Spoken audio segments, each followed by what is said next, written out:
नमस्कार दर्शक बंधु जदि आपणकर सिंह राशि होइथाए तेबे एही भिडियोटी केवल आपण मानक पाई कारण 2026 वर्षर एही तीनोटी मास आपणक पाई आशीर्वाद होई पारे किंबा अभिशाप मध्य होई पारे। एही एप्रिल मे जून 3 मास आपणक जीवनर मुख्य 3 मास हेबा पाई जाउछि। काहेकि हेबा पाई जाउछि ताहा आपणकु आगकु जणाइबी। देखंतु दीर्घ 12 वर्ष परे देवगुरु बृहस्पति उच्चस्थ हेबा पाई जाउछंती, जहा फଳରେ गुरुंकर गोचर एही 3 मास को बहुत अधिक प्रभावित करिबो। आपणकर शनिकर अढ़ेई थिले मध्य गुरु जेहेतु शुभ ग्रह शुभ कार्यर कारक ग्रह बा शुभ कार्यर देवता अटंती आपण को आशा ठारू अधिक शुभ फल प्रदान करिबा पाई जाउछंती। जदि आपणक जातकरे बा जन्म कुंडली रे गुरु उच्च थिबे तेबे आपण हेउछंती बहुत अधिक भाग्यवान। जहा आपण आशा करू नथिले स्वप्न रे भाबी नथिबे ताहा मध्य आपणकर पूरण हेबा पाई जाउछि। जदि भी आपणक कुंडली रे गुरुंकर स्थिति मध्यम रहिथिबो तेबे मध्य आपणको शुभ फल प्रदान करिवे। किंतु जदि आपणक कुंडली रे गुरु पीड़ित थिबे मृत थिबे नीच थिबे बा वृद्धावस्था रे थिबे तेबे एतेडा शुभ फल प्रदान न करि पारंती। किंतु गुरुंकर किछिटा प्रतिकार कले किछिटा उपाय कले आपणको निश्चित भाव रे शुभ फल प्राप्ति हेबो। कारण देखंतु आगामी 1 वर्ष पर्यंत गुरु एही उच्च स्थिति रे विराजमान करिवे।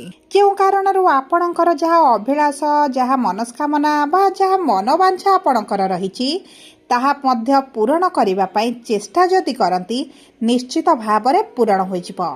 सबु परे आसंतु जानिबा ओडिया नूतन पांजी कोन कहूछि। आपणकर आगामी 3 मास केमिति रहिबो एवं केउ केउ तारीख गुड़िकरे कि प्रकार परिवर्तन आपणक जीवन रे आसिबो।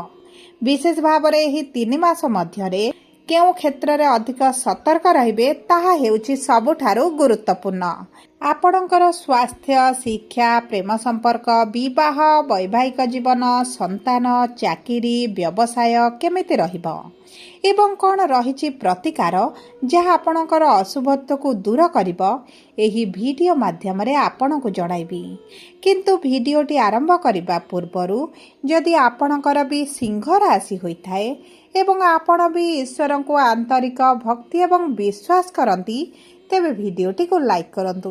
कमेंट बॉक्स रे जय जगन्नाथ जय मां लक्ष्मी अवश्य लिखि दियंतु। ता सहित आम सह जोगाजोग करिबा पई वीडियोर मध्य भाग रे एक व्हाट्सएप नंबर टी दिया जाइछि। जो नंबर सहायता रे आपण आम सह जोगाजोग करी निजर नूतन कुंडली प्रस्तुत करि परिबे कुंडली विश्लेषण कराई परिबे किंबा आपणकर चाकिरी विवाह व्यवसाय प्रेम संपर्क शिक्षा स्वास्थ्य को नै किछि समस्या रहिछि ताहार सहजरे एवं स्वल्प मूल्य रे समाधान करि परिबे।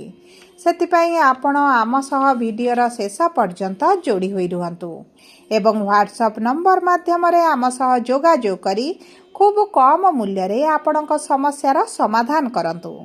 एबे आसंतु कार्यक्रमटी को आग को बढ़ाइबा एवं जानिबा एही 3 मासटी एप्रिल मे जून मास आपणकर केमिति रहिबो। देखंतु एही 2026 रे ज्येष्ठ मास 2 थर हेबाकु जाउछि। ज्येष्ठ मास 2 थर पड़िबा पाई जाउछि माने आपणकर 1 मास मळ मास होई रहिबो। तेबे एही मळ मास रे आपणकर केउ सब कार्य करिबा पाई बारणीय अटे ताहा मध्य एही वीडियो रे जणाइबी। एवं देखंतु आपण जदि शुभ कार्य करूछंती तेबे तो आपनको बहुत अधिक सतर्क रहिबा को पड़िबो। केबे ठारू आपणकर एही मळ मास आरंभ हेउची एवं केउ कार्य गुडिक करिबा निषेध रहिची। तेबे सर्वप्रथमे आसंतु जानिबा आपणकर स्वास्थ्यटी किभଳି रहिबो एही आगामी 3 मास रे ओडिया नूतन पांजी अनुसारे। देखंतु आपणकर स्वास्थ्य कुंडलीर प्रथम भावरु जणा पड़े एवं प्रथम भाव रे केतु विराजमान करिसंती शनिकर अढ़ेई मध्य चलीछि माने शनिकर देखंतु आपणकर स्वास्थ्य रे विशेष भाव रे बड़ समस्या किछि देखिबे नै। किंतु आपणकर शनि जेहेतु द्वादश भाव रे अछंती केतु प्रथम भाव रे अछंती आपणकर गोड़ रे किछटा आघात लागि पारे। छोट बड़ किछटा दुर्घटना पई आपणकर किछटा हाड़ भांगी पारे हाथ गोड़ कांध रे किछटा जंत्रणा अनुभव करि पारंती।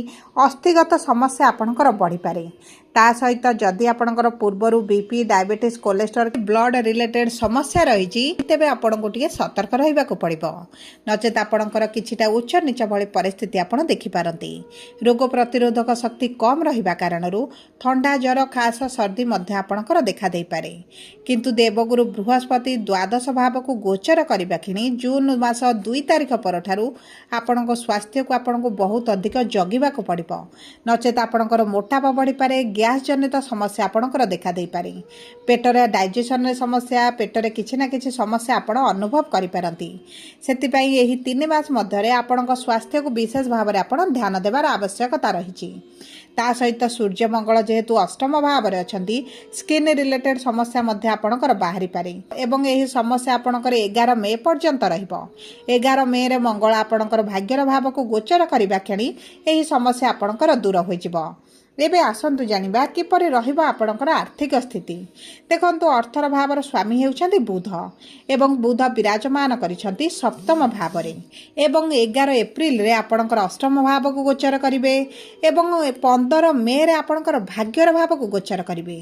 तेणु करी आर्थिक क्षेत्र रे परिवर्तन आपणकर 15 मे परे बहुत अधिक आपण देखिबा को पाइबे।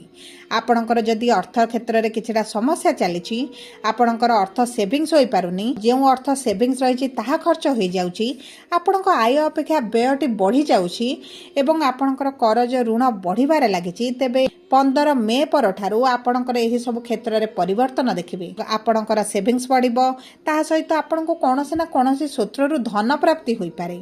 आपणकर जदि पैतृक संपत्ति को नै किछि डिस्प्यूट रहिछि आपणकर किछिटा प्रॉपर्टी को नै डिस्प्यूट रहिछि एवं जे कारणरू आपणकर अर्थटी फसी रहिछि तेबे सही अर्थ मध्य 15 मे पर मिलबार बहुत अधिक संभावनाटी देखा जाउछि। ता सहित आपणकर इनकम रे वृद्धि घटिबो जेहेतु देवगुरु बृहस्पति एकादश भाव रे अछंती आपणकर रोजगार रे वृद्धि घटिबो। नूतन रोजगार रो जदि संधान रे रहिचंती तेबे आपणको चाकरी प्राप्त हेबो। तेणु करी एही सब क्षेत्र माध्यम रे मध्य आपणकर आर्थिक क्षेत्र रे मजबूती देखा जिवो।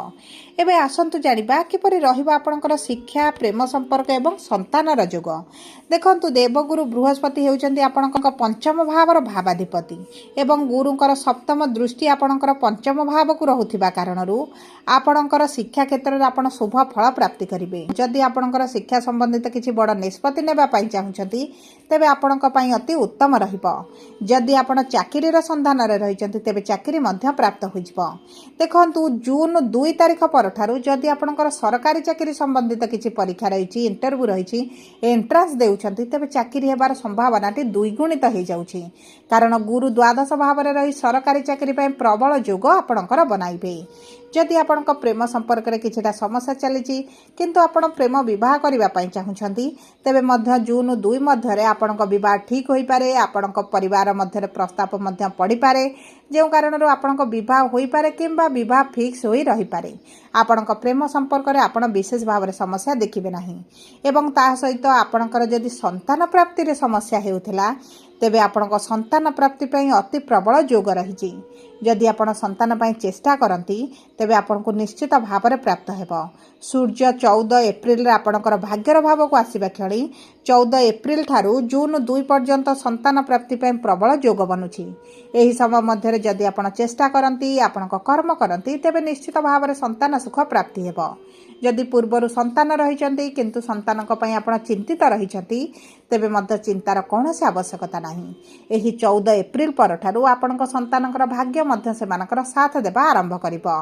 एबे आसंतु जानिबा किपरि रहिबो आपणकर विवाहर जोग एवं वैवाहिक संपर्क।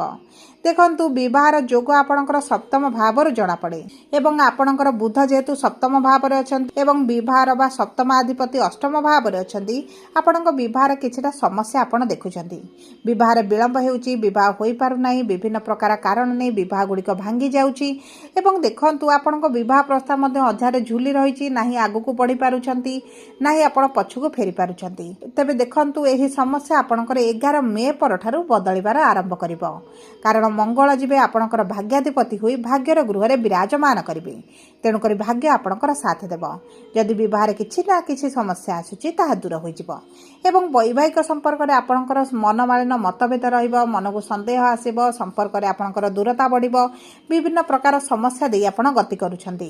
प्रथम हेउची आपणकर सप्तम भाव में राहु विराजमान, द्वितीय हेउची आपणकर सप्तम अधिपति अष्टम भाव में विराजमान करिसंती। तेणुक एही समस्याटी आपणकर 2 जून पर्यंत आपण निश्चित भाव में देखिबे। तेणुक आपण चेष्टा करंतु आपणक बाणी को एवं आपणक राग को कंट्रोल करबा पई। यह आपणक वैवाहिक संपर्क को आग को बढ़ाइबारे बहुत अधिक सहाय्य करिबो। एबे आसंतु जानिबा किपरि रहइबो आपणक कर्मक्षेत्र, चाकरी, व्यवसाय गुड़िक एही आगामी 3 मास मध्य रे। देखंतु कर्माधिपति हेउछन्ति शुक्र, जे आपणक भाग्यर भाव में अछन्ति। 19 एप्रिल रे आपणकर कर्मर भाव को गोचर करिवे।